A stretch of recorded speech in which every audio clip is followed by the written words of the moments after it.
Queridos amigos, soy Padre Ángel Espinosa de los Monteros.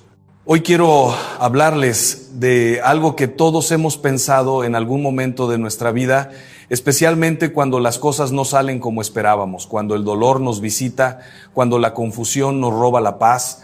Nos preguntamos por qué nos pasa lo que nos pasa, por qué este sufrimiento, por qué esta prueba, por qué ahora. Y en medio de esa pregunta muchas veces nos sentimos perdidos, como si la vida fuera un caos sin sentido, como si Dios se hubiera equivocado con nosotros. Pero quiero decirles algo con toda la claridad y el cariño de mi corazón. Dios no se equivoca.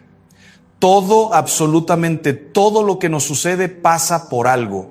Y ese algo no es un capricho del destino ni un castigo divino, sino una invitación misteriosa y amorosa a crecer, a madurar, a descubrir quiénes somos realmente y hacia dónde nos llama la vida. Permítanme empezar con una historia que escuché hace años y que nunca he podido olvidar. Era una mujer joven, llena de planes y de ilusiones, que había construido toda su vida alrededor de un proyecto profesional que amaba profundamente.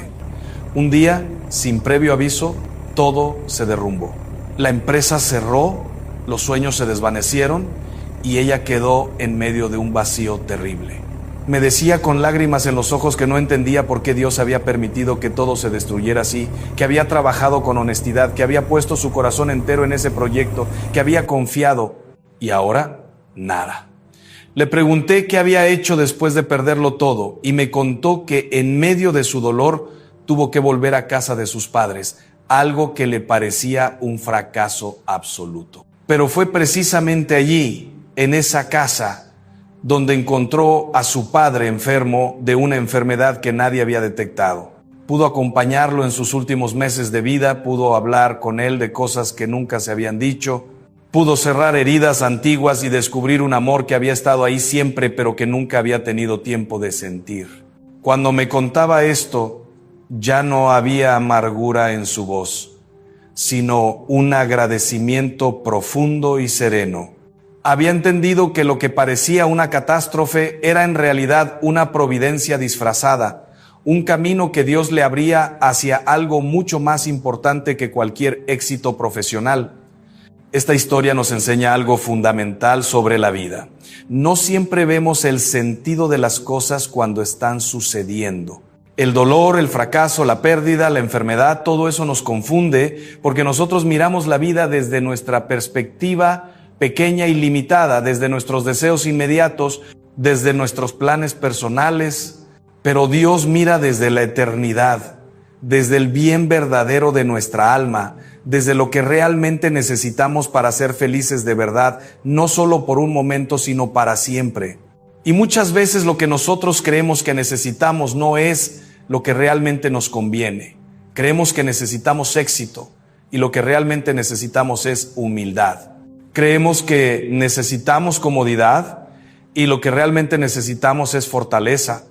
Creemos que necesitamos que nos amen y lo que realmente necesitamos es aprender a amar. Cuando decimos que Dios no se equivoca, no estamos diciendo que Dios cause el mal o que quiera nuestro sufrimiento. No, eso sería una blasfemia, una mentira sobre quién es Dios. Dios es amor y el amor nunca busca el daño. Lo que estamos diciendo es que Dios, en su sabiduría infinita, puede sacar bien del mal, puede convertir el dolor en crecimiento, puede transformar la herida en sabiduría. Esta es la gran diferencia entre una vida vivida con fe y una vida vivida sin ella. La persona sin fe mira el sufrimiento y solo ve absurdo, injusticia, caos. La persona con fe mira el mismo sufrimiento y busca el sentido. Confía en que hay un propósito. Se abre a la posibilidad de que esto que ahora duele tanto sea precisamente lo que necesitaba para despertar, para cambiar, para encontrar el camino verdadero. Hay algo muy interesante en la naturaleza humana que quiero que entiendan. Nosotros cambiamos cuando tenemos que cambiar, no cuando queremos cambiar. Es triste, pero es cierto. ¿Cuántas veces hemos sabido que algo en nuestra vida no estaba bien? Que teníamos que modificar una actitud, abandonar un hábito, transformar una relación, pero no lo hacíamos porque todavía era soportable, porque todavía podíamos vivir así, porque el dolor no era tan grande. Y entonces la vida nos pone en una situación límite, en una crisis, en un momento de quiebre, y ahí sí, cuando ya no podemos más, cuando ya no hay salida fácil, cuando ya no podemos seguir como antes, entonces cambiamos. Y muchos años después miramos atrás y agradecemos esa crisis, ese dolor, esa ruptura, porque fue precisamente lo que nos salvó de una vida mediocre, de una existencia dormida, de un corazón cerrado. Recuerdo a un hombre que vino a verme hace tiempo, destrozado porque su esposa lo había dejado.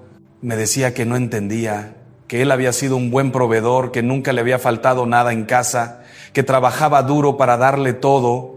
Y mientras me hablaba yo veía que ese hombre había pasado años enteros viviendo solo para el trabajo, ausente emocionalmente, incapaz de escuchar, de abrirse, de dar algo más que dinero.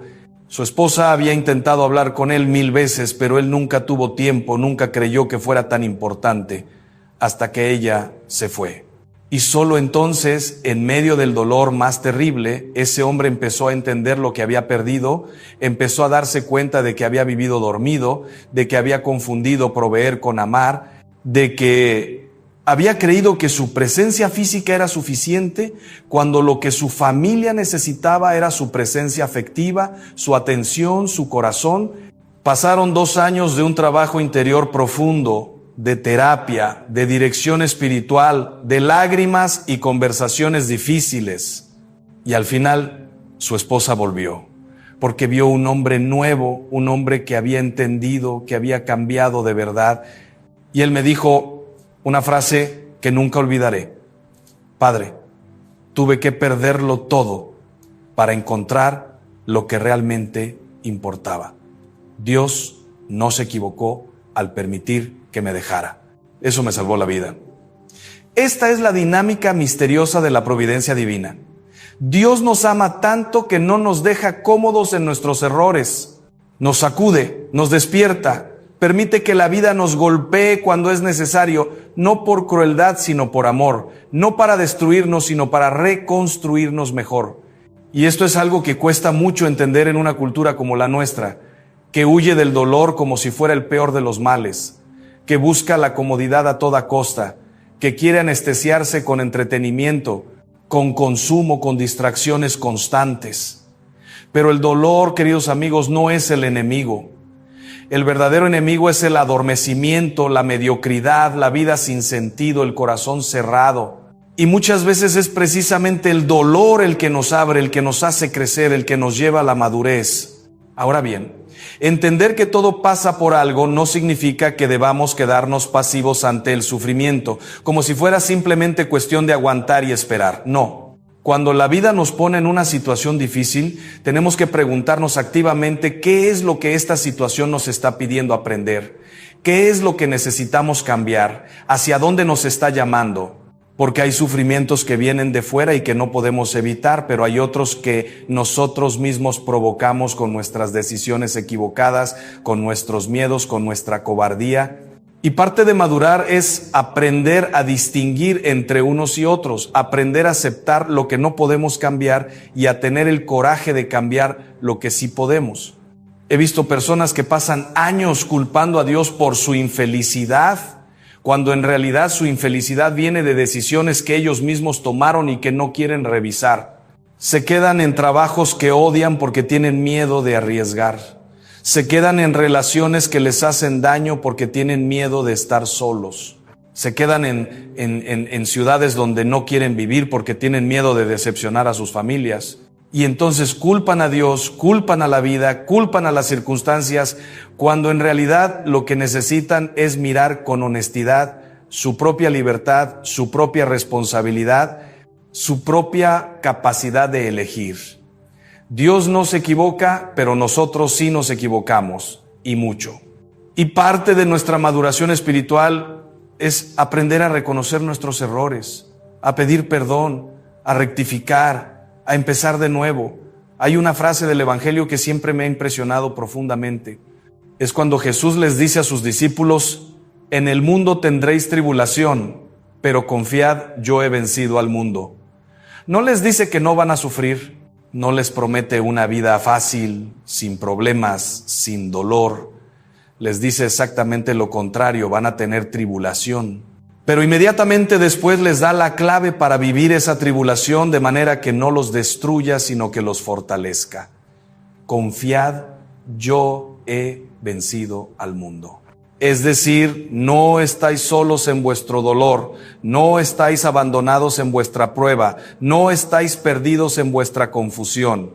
Yo estoy con vosotros, y si confiáis en mí, si os aferráis a mí, si permitís que yo os guíe, entonces descubriréis que incluso en medio de la tribulación hay paz, hay sentido, hay esperanza. Esta confianza en Dios no es una especie de optimismo ingenuo que niega la realidad del dolor. No es decirse a uno mismo todo va a estar bien cuando claramente todo está mal. Es algo mucho más profundo y más real. Es saber que Dios es bueno, que Dios me ama, que Dios tiene un plan para mi vida y que ese plan es mejor que cualquier cosa que yo pueda imaginar. Y por eso, aunque ahora no entienda lo que está pasando, aunque ahora me duela, aunque ahora no vea el sentido, yo confío. No confío en que las cosas vayan a salir como yo quiero, porque muchas veces no salen así. Confío en que Dios va a sacar bien de todo esto, en que me va a sostener, en que me va a acompañar, en que al final, cuando mire atrás, voy a poder decir, sí, ahora entiendo. Ahora veo por qué tenía que pasar esto. Y esta actitud de confianza cambia completamente nuestra manera de vivir el sufrimiento. Cuando sufrimos sin fe, nos amargamos, nos cerramos, nos volvemos resentidos. Cuando sufrimos con fe, nos abrimos, nos purificamos, nos volvemos más compasivos. El mismo dolor, pero un resultado completamente diferente, dependiendo de cómo lo vivamos. He conocido personas que han pasado por tragedias terribles y han salido de ellas más humanas, más tiernas, más sabias. Y he conocido otras que han pasado por problemas mucho menores y han quedado destruidas, llenas de rabia, de amargura, de dureza. La diferencia no está en lo que nos pasa, sino en cómo lo acogemos, en qué hacemos con ello, en si lo convertimos en veneno o en medicina. Hay otra dimensión de todo esto que me parece fundamental y que tiene que ver con la manera en que Dios nos habla a través de los acontecimientos. La vida es un lenguaje, una conversación continua entre Dios y nosotros, pero muchas veces no sabemos escuchar, no sabemos interpretar, no sabemos leer los signos. Pensamos que Dios solo nos habla a través de experiencias extraordinarias, de visiones, de revelaciones místicas, y no nos damos cuenta de que Dios nos habla sobre todo a través de lo ordinario, de lo cotidiano, de las personas que ponemos en nuestro camino, de las situaciones que vivimos día a día. Cada encuentro, cada dificultad, cada alegría, cada dolor, todo está lleno de significado si sabemos mirar con los ojos de la fe. Me acuerdo de una chica joven que estaba obsesionada con encontrar señales de Dios. Quería que Dios le dijera claramente qué estudiar, con quién casarse, dónde vivir, y pasaba horas rezando, pidiendo señales, esperando respuestas claras y contundentes. Un día le pregunté, ¿y qué te dice tu corazón? ¿Qué te atrae? ¿Qué te da vida? Y me miró sorprendida, como si nunca se le hubiera ocurrido que Dios pudiera hablarle a través de sus propios deseos profundos, de sus propias inclinaciones naturales, de su propia inteligencia y libertad. Había pensado que la voluntad de Dios era algo externo a ella, algo que tenía que descifrar como si fuera un acertijo, cuando en realidad Dios nos habla desde dentro, desde lo más profundo de nuestro ser, desde nuestros anhelos más verdaderos. Y esto nos lleva a algo muy importante. Dios no se equivoca, pero tampoco nos quita la libertad. No nos maneja como marionetas, no nos impone un camino único e inflexible. Nos da orientación, nos da luz, nos da gracia, pero nos deja elegir. Y muchas veces hay varios caminos buenos posibles, varias opciones legítimas, varios modos de vivir nuestra vocación. Lo importante no es tanto acertar con la opción perfecta como vivir cada opción que elegimos con amor, con entrega, con fidelidad, porque Dios puede sacar bien de cualquier camino que nosotros recorramos con honestidad y con apertura a su gracia. He conocido personas que se han pasado años paralizadas por el miedo a equivocarse, esperando la certeza absoluta antes de dar cualquier paso, y esa parálisis les ha robado la vida, porque la vida no es un problema matemático con una única solución correcta. La vida es una aventura, un camino que se hace al andar, una historia que se escribe con cada decisión. Y sí, nos vamos a equivocar, vamos a tomar decisiones que después vamos a lamentar, vamos a elegir caminos que nos van a llevar a callejones sin salida, pero incluso esos errores forman parte de nuestro crecimiento. Incluso esas equivocaciones nos enseñan algo valioso. Incluso esos desvíos nos llevan a descubrir cosas que de otro modo nunca habríamos conocido. Lo que realmente importa no es no equivocarse nunca, sino tener la humildad de reconocer cuando nos hemos equivocado, el coraje de rectificar y la confianza de que Dios puede enderezar incluso nuestros caminos torcidos. He visto conversiones maravillosas que han nacido precisamente de grandes caídas. He visto matrimonios que se han salvado después de estar al borde del abismo. He visto vocaciones que han florecido después de años de búsqueda confusa. Y todo esto me confirma una y otra vez que Dios no se equivoca, que en sus manos incluso nuestros errores pueden convertirse en bendición. Ahora bien, hay algo que tenemos que decir con toda claridad. Cuando afirmamos que todo pasa por algo, no estamos justificando el mal, no estamos diciendo que el abuso esté bien, que la injusticia esté bien, que el pecado esté bien. No. El mal es mal y siempre será mal. Pero lo que estamos diciendo es que Dios, que no causa el mal, pero que permite que exista por respeto a nuestra libertad, tiene el poder de sacar bien incluso del mal que otros nos hacen o que nosotros mismos causamos. Esta es la esperanza cristiana, esta es la fe en la resurrección, que la última palabra no la tiene la muerte sino la vida, que la última palabra no la tiene el pecado sino la gracia, que la última palabra no la tiene el dolor sino el amor. Pienso en tantas personas que han sido víctimas de abusos terribles, de violencias espantosas, de injusticias que claman al cielo. Y no, Dios no quería eso, Dios no causó eso, Dios sufre con ellas. Pero he visto algunas de esas personas, después de un proceso largo y doloroso de sanación, convertirse en fuentes de esperanza para otros que sufren, en testimonios vivientes de que es posible sobrevivir y hasta florecer después de la tragedia. Y eso no significa que el mal que sufrieron estuviera bien, significa que ellas, con la gracia de Dios, han sido capaces de no permitir que ese mal las defina, de no permitir que ese mal tenga la última palabra sobre sus vidas. Esta es una de las dimensiones más profundas del cristianismo. La victoria sobre el mal no viene de evitarlo o negarlo, sino de atravesarlo y transformarlo. Jesús no evitó la cruz, la abrazó. No huyó del sufrimiento, lo asumió, y precisamente por eso pudo transformarlo en redención, en salvación, en vida nueva.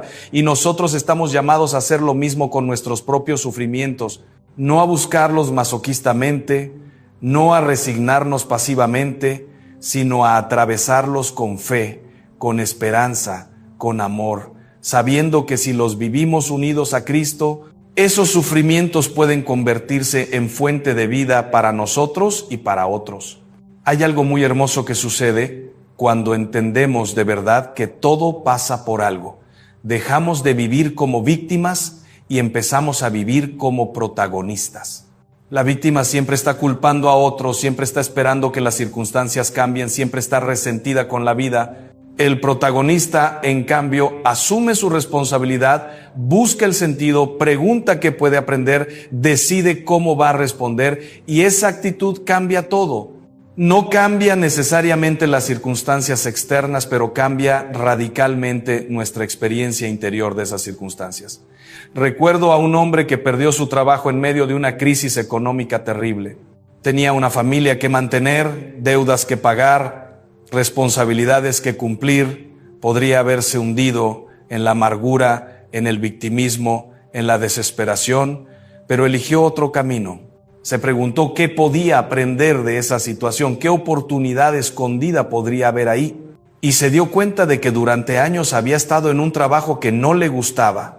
solo por la seguridad económica, sin atreverse nunca a perseguir lo que realmente le apasionaba, y decidió que ese era el momento. Usó su indemnización para formarse en algo que siempre le había interesado. Empezó un pequeño negocio propio. Pasó meses de incertidumbre y de aprietos económicos, pero con una paz interior que nunca había tenido antes. Y al cabo de un par de años, no solo estaba económicamente mejor que antes, sino que era más feliz, más realizado, más vivo. Y me decía: Padre, si no me hubieran despedido, yo seguiría en ese trabajo que odiaba muerto en vida. Dios sabía lo que hacía. Esta es la diferencia entre confiar en Dios y simplemente tener suerte. La suerte es ciega, caprichosa, arbitraria. La providencia es sabia, amorosa, intencional. Y cuando aprendemos a confiar en la providencia, cuando aprendemos a buscar el sentido incluso en lo que parece absurdo, cuando aprendemos a preguntarnos ¿qué quiere Dios enseñarme con esto?, entonces nuestra vida cambia. No porque todo se vuelva fácil, sino porque todo se vuelve significativo, y un sufrimiento con sentido es mucho más soportable que una comodidad sin sentido. Me gustaría ahora hablar de algo que a veces olvidamos cuando hablamos de que todo pasa por algo. No siempre el sentido de lo que nos pasa tiene que ver directamente con nosotros. A veces las cosas nos suceden no tanto para enseñarnos algo a nosotros como para que nosotros podamos ser instrumento de bien para otros. A veces pasamos por una prueba para que después podamos acompañar a alguien que está pasando por algo similar. A veces perdemos algo para que podamos entender a quien está en pérdida. A veces sufrimos para que podamos consolar. Hay una frase de San Pablo que siempre me ha conmovido: bendito sea Dios que nos consuela en todas nuestras tribulaciones, para que nosotros podamos consolar a los que están en cualquier tribulación, mediante el consuelo con que nosotros mismos somos consolados por Dios. Esto es precioso. Nuestro dolor no es inútil, nuestro sufrimiento no es desperdicio. Si lo acogemos bien, si lo vivimos con fe, se convierte en una fuente de compasión, de comprensión, de capacidad de acompañar a otros. Las personas que mejor consuelan son las que han sido consoladas. Las personas que mejor entienden son las que han pasado por lo mismo. Las personas que mejor acompañan son las que conocen el camino desde dentro. Y esto le da un sentido comunitario, solidario a nuestro sufrimiento. No sufrimos solos ni para nosotros solos. Sufrimos como parte de un cuerpo, de una humanidad, de una familia. Y nuestro modo de vivir el sufrimiento puede ser luz u oscuridad para otros. Puede ser testimonio de fe o de desesperación. Puede ser ejemplo de confianza o de amargura. Y esto es una responsabilidad grande, porque hay personas que nos están mirando, especialmente cuando sufrimos, para ver si nuestra fe es real o es solo palabrería, para ver si de verdad creemos lo que decimos creer, para ver si Dios es real en nuestra vida o solo es un concepto teórico. He conocido personas cuya fe me ha edificado profundamente precisamente en medio de sus pruebas más grandes. Personas que han perdido hijos y han seguido creyendo. Personas que han pasado por enfermedades terribles y han seguido alabando a Dios. Personas que han sido traicionadas y han seguido amando. Y ese testimonio es más poderoso que 1000 sermones, más convincente que 1000 argumentos teológicos, porque muestra que la fe funciona, que la esperanza no defrauda, que el amor es más fuerte que la muerte. Al mismo tiempo, tenemos que tener mucho cuidado de no caer en un optimismo superficial que niega el dolor real de las personas. Cuando alguien está sufriendo, no necesita que le digamos todo pasa por algo, como si fuera una fórmula mágica que va a hacer desaparecer su dolor. Necesita que estemos con él, que lo acompañemos, que lloremos con él si es necesario. Ya habrá tiempo después para buscar el sentido, para ver la luz, para descubrir el propósito, pero en el momento del dolor más agudo, lo que se necesita es presencia, compasión, silencio respetuoso. Jesús lloró ante la tumba de Lázaro, aunque sabía que lo iba a resucitar. No le dijo a María y Marta, no lloren, que todo va a estar bien. Lloró con ellas, sintió con ellas, estuvo con ellas en su dolor, y solo después, cuando ya había compartido su duelo, hizo el milagro. Esta es la manera cristiana de acompañar el sufrimiento. Primero, estar, sentir, acompañar. Después, poco a poco, ayudar a buscar el sentido, a vislumbrar la esperanza, a confiar en que Dios no se ha olvidado, en que Dios sigue ahí, en que todo esto, de algún modo misterioso, pasará por algo. Y ahora quiero decir algo que me parece muy importante. Creer que todo pasa por algo no significa que tengamos que entender siempre el por qué. Hay sufrimientos cuyo sentido nunca vamos a comprender completamente en esta vida. Hay misterios que solo se aclararán cuando estemos ante Dios cara a cara. Y eso está bien. No tenemos que tener todas las respuestas. No tenemos que poder explicar todo. Lo que tenemos que tener es confianza. Confianza en que Dios sabe lo que hace, aunque nosotros no lo entendamos. Confianza en que su amor es real, aunque a veces no lo sintamos. Confianza en que su plan es bueno, aunque desde nuestra perspectiva limitada no lo veamos. Esta es la fe madura, la fe adulta. No la fe que necesita comprenderlo todo, sino la fe que puede vivir en el misterio. No la fe que exige explicaciones, sino la fe que se abandona con confianza. No la fe que controla, sino la fe que se entrega. Y esta fe no es fácil. Requiere humildad, requiere paciencia, requiere una muerte continua a nuestro deseo de tener todo claro, todo controlado, todo explicado. Pienso en Job, ese hombre justo que perdió todo, sus hijos, su salud, su riqueza, su reputación, y que se atrevió a gritar a Dios, a preguntarle por qué, a exigir una explicación. Y la respuesta de Dios no fue darle explicaciones, fue mostrarle su grandeza, su sabiduría, su misterio. Fue recordarle que hay cosas que escapan a nuestra comprensión, que el universo es más grande que nuestra mente, que Dios es Dios y nosotros somos criaturas. Y Job se rindió, no con resignación amarga, sino con adoración confiada. No obtuvo respuestas, pero obtuvo algo mejor, obtuvo un encuentro personal con Dios, y eso fue suficiente. A veces nosotros también tenemos que llegar a ese punto. El punto donde ya no pedimos explicaciones, sino que simplemente nos rendimos, confiamos, nos abandonamos. Y ese abandono no es derrota, es victoria. No es perder, es ganar. Porque es ahí, en ese abandono confiado, donde experimentamos la paz que sobrepasa todo entendimiento, la paz que el mundo no puede dar, la paz que solo viene de saber que estamos en las manos de un Padre que nos ama infinitamente. Quiero terminar con una reflexión sobre algo que me parece fundamental, la diferencia entre aceptación y resignación. Resignarse es rendirse con amargura, es decir, no hay nada que hacer, así es la vida, ¿qué le vamos a hacer? Aceptar es reconocer la realidad con serenidad, es decir, esto es lo que hay, esto es lo que me toca vivir, y voy a vivirlo lo mejor que pueda, con fe, con esperanza, con amor. La resignación mata el espíritu, la aceptación lo libera.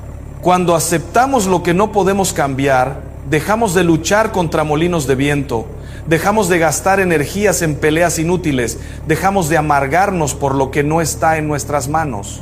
Y toda esa energía que liberamos la podemos invertir en lo que sí podemos cambiar, en las decisiones que sí dependen de nosotros, en las actitudes que sí están bajo nuestro control. Y descubrimos que tenemos mucho más poder del que creíamos, no para cambiar las circunstancias externas, pero sí para cambiar nuestra respuesta interior a esas circunstancias. Esto es lo que los santos han vivido de manera heroica. No es que no sufrieran, sufrían como cualquiera. No es que no tuvieran dudas, las tenían. No es que todo les fuera fácil, muchas veces les fue terriblemente difícil. Pero habían aprendido a vivir desde un centro profundo de confianza en Dios, desde una certeza de que estaban amados, desde una seguridad de que su vida tenía sentido, aunque ellos no lo vieran siempre claramente. Y esa actitud interior les daba una libertad inmensa, una paz profunda, una alegría que ninguna circunstancia externa podía quitarles. Queridos amigos, todo lo que nos pasa, absolutamente todo, tiene la posibilidad de convertirse en camino de crecimiento, en oportunidad de maduración, en invitación a la santidad. no porque el sufrimiento sea bueno en sí mismo, sino porque Dios puede sacar bien de todo, incluso del peor mal. Y nuestra tarea no es entender siempre el por qué, sino confiar en el quién. Confiar en que hay un Dios que nos ama, que nos acompaña, que nos sostiene, que tiene un plan de amor para nuestra vida. Y abandonarnos en sus manos con la confianza de un niño que sabe que su padre nunca lo va a abandonar, nunca lo va a traicionar, nunca se va a equivocar con él. Que esta certeza habite en vuestros corazones y os dé paz en medio de cualquier tormenta. Dios los bendiga.